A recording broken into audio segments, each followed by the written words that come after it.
Bon, cher peuple camerounais, j'espère que vous allez bien. Je suis à l'hôpital général de Yaoundé. Dans cette vidéo, je ne vais pas passer par 4 chemins pour vous dire que quand quelque chose est bien, il faut dire que c'est bien. Qui n'a pas été émerveillé par la transformation soudaine de l'hôpital général de Yaoundé? Depuis l'arrivée du nouveau directeur général, le professeur Essomba, il y a quelques mois, un vent de fraîcheur incroyable souffle sur cet hôpital. Je suis ici aujourd'hui à la faveur de la remise des médailles au personnel de l'hôpital général et j'ai profité pour poser quelques questions au ministre de la Santé. Aucun Camerounais ne peut passer ici sans être impressionné. On a l'impression que les choses sont allées très très vite à l'hôpital général. La question qu'on aimerait vous poser, c'est pourquoi pas dans tous les autres secteurs? Monsieur le ministre, parlez à vos collègues. Je dois pouvoir vous dire peut-être que c'est visible aussi, parce que nous sommes là dans un secteur immédiatement social où tout de suite on peut buter sur ne serait-ce que les murs.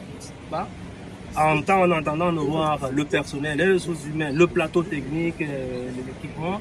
Mais je peux vous dire que les choses sont en train d'avancer. Et revenons sur le message de grandeur, le message d'espérance de M. le président de la République. Espérance, prenons-le dans le sens personnel d'abord, parce que chacun doit espérer un mieux que demain. Prenons-le dans le sens de la communauté, le pays doit espérer mieux demain, et je crois que le président est en train de bâtir ce Cameroun qui donne envie d'y rester, et dans tous les secteurs, pas seulement dans le secteur de la santé. La dernière question, monsieur le ministre, c'est que on a l'impression que pour une fois, on a mis la personne qu'il faut à la place qu'il faut.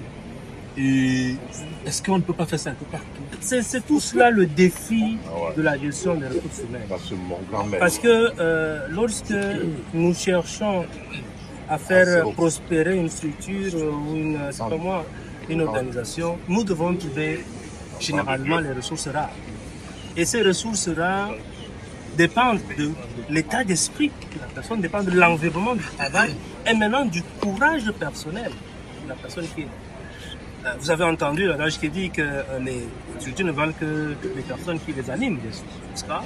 Et donc, je pense qu'il y a ce courage-là, parce que beaucoup ont d'ailleurs avancé un certain nombre d'argumentaires pour justifier que non, le ministre de la Santé a mis avec le directeur général, il donne beaucoup de moyens maintenant. Il n'en est rien, mais il s'agit simplement du contexte de travail, de l'environnement facilité, et puis maintenant du courage du manager qui doit être en place. C'est ce que nous essayons de faire dans le système de santé. Nous n'avons pas reçu de moyens extraordinaires, mais le peu que nous avons, nous devons en faire plus pour le bien de tout le monde. C'est ça que nous sommes en train de faire et nous insufflons cette dynamique à nos responsables. Et d'ailleurs, nous avons mis en place des plans, n'est-ce pas, par objectif maintenant. Et nous souhaitons que les Camerounais, les dirigeants et tous ceux qui sont des évaluateurs adhèrent à cette démarche pour laquelle on va mettre en place un objectif. À un hôpital, par exemple, vous avez un directeur général comme ça, vous lui donnez des objectifs. À la fin de l'année, lui-même, il s'auto-évalue. Il a ce nombre de points. Quand les évaluateurs externes arrivent, on l'évalue. S'il n'a pas atteint le niveau requis, lui-même dépose les clés, il s'en va. Et l'autre viendra prendre. C'est ça que nous voulons faire pour notre pays, pour que les gens aient cette culture des résultats. Parce que tant qu'on n'a pas des objectifs à poursuivre, on a l'impression que bon, ça va, on est là pour 5 ans, pour 10 ans, ça va. Mais si vous savez qu'à la fin de l'année, vous allez être évalué, et si vous n'avez pas les moyens requis, vous allez déposer les clés à ce moment où vous allez vous battre.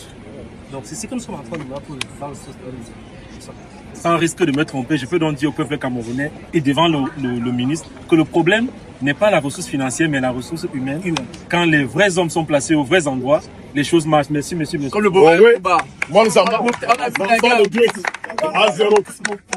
Voilà.